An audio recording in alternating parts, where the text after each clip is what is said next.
Hello and welcome to The Couch. This is One Shot, the show where we scour all the streaming platforms and pick one show and give it one shot, one opportunity, and one episode to impress us. We'll watch these shows so you don't have to. This is One Shot.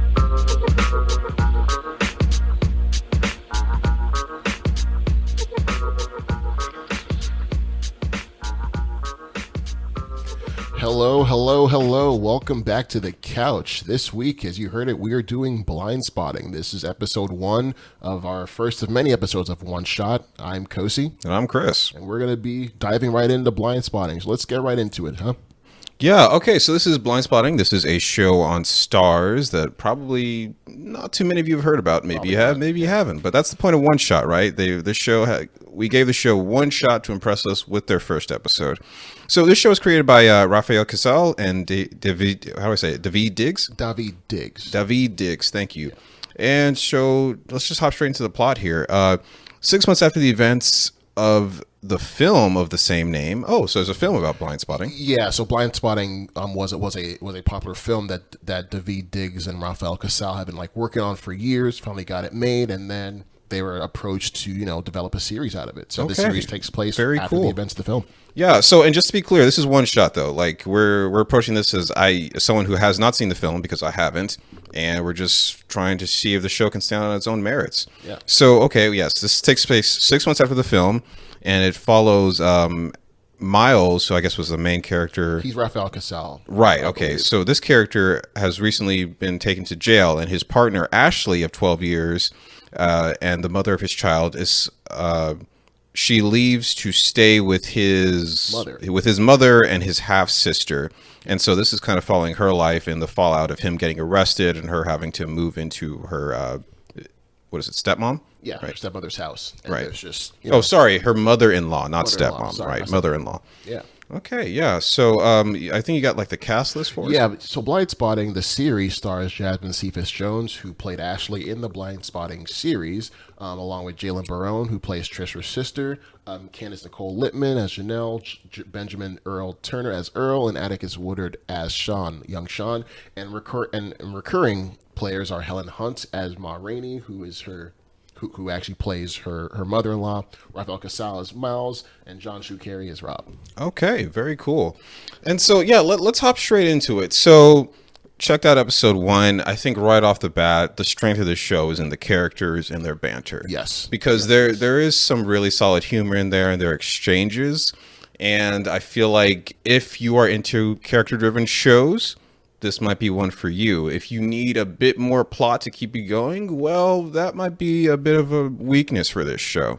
Yeah, it's more like a slice of life, sort of like you're following these characters as long as they go from point A to point B. So there's not really much, again, speaking from this first episode, not really much to go off of. So in terms of getting people, enthralled and invested, it's kind of tough when you're kind of thrown into this world where, you're supposed to have almost known who these characters were. Okay. Yeah, well, unfortunately for them, they only had one shot, right? But from what they did show us in this first episode, there's some great characters in this thing. Oh, yeah. The humor between them is great. Some of the interactions between, Ashley and Miles, between Ashley and her mother-in-law. And also Ashley and Trish. Ashley and Trish especially. There's some friction there that's interesting to see. And I think another big aspect of the show is some of the artistic stylings and flourishes that they include. Yeah, we have some spoken word. It's very Oakland-based. We have some dance sequences, some strange, they're not full-on dance sequences, but there are strange movements from characters at times that are synchronized,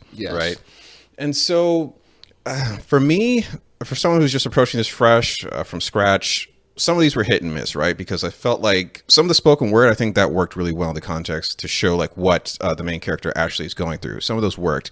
Other times, some of these dance moves or synchronized actions from characters just felt very odd and out of place. I don't know if they added anything to the episode. For example, when the movers suddenly start breakdancing a bit, and it's just okay, this is interesting, but I don't know what it conveys about the setting, because it's not, the setting or what the characters are feeling. It's just kind of randomly thrown in there. So some of those work, some of those don't. Plot, obviously, as we said, the premise is the premise we read, that's all we got. I mean, she moves in with her mother-in-law. There's not a lot else going on. I don't know, Coase, what stood out to you? Oh, I think a lot of the times with those like flourishes of like, random dancing or spoken word, I think it's definitely because, again, I said before, this is a very Oakland based show. A lot of the references and stuff it's meant to really, kind of give us a look into how Oakland is. A lot of Oakland, California, there are a lot of talented artistic people out there. So, there's sequences where people start dancing and singing, and like there was a whole like sequence where they were doing a ride the whip thing where they like, whipped around, and that's very, very Oakland based.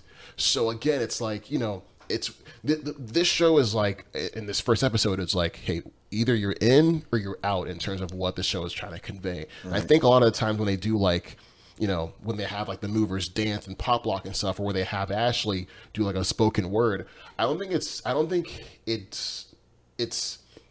goal wasn't to push any story, but just to like show art, because art like that like doesn't really get a big like spotlight on it.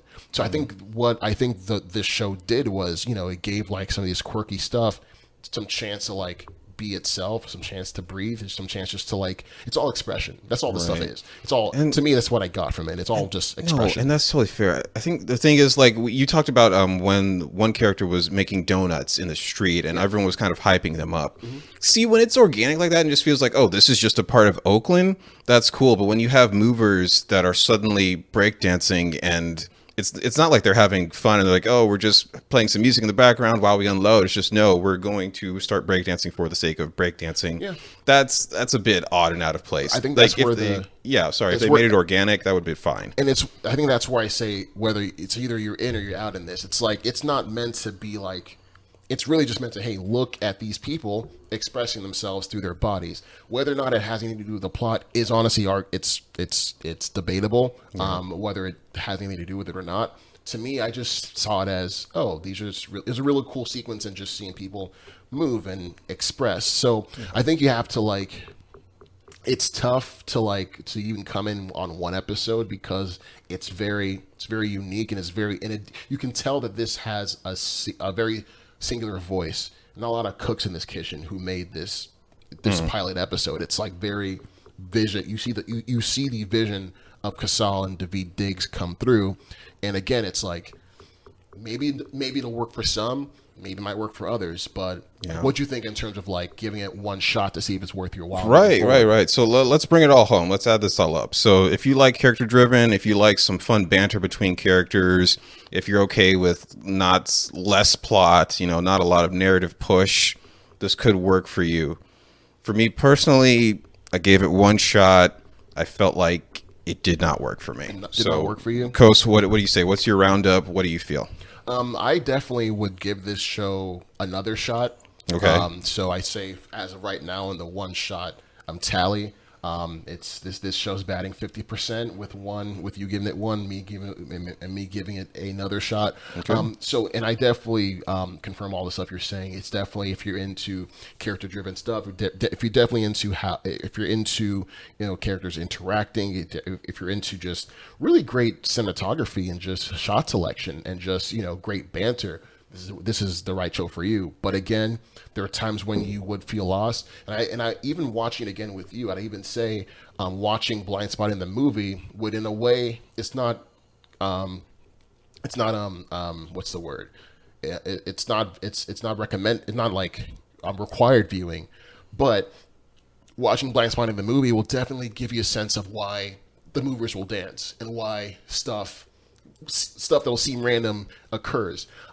Whether or not that's good for a show, for a one shot to like get someone in one episode, probably not. There's kind of a little bit of insider baseball going on, but I think if you stay and like, for me, if you stayed and give it another chance, I think you might end up liking it. But that's just from my perspective. I'd give it another shot. Obviously, you won't give it another shot, and that's okay. That's the basis of the show.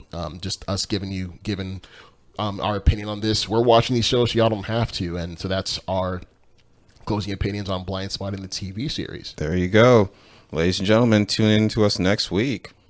All right, guys. And again, no matter what your views are on movies, there's always room on this couch. Thanks, you guys. Later. Bye-bye.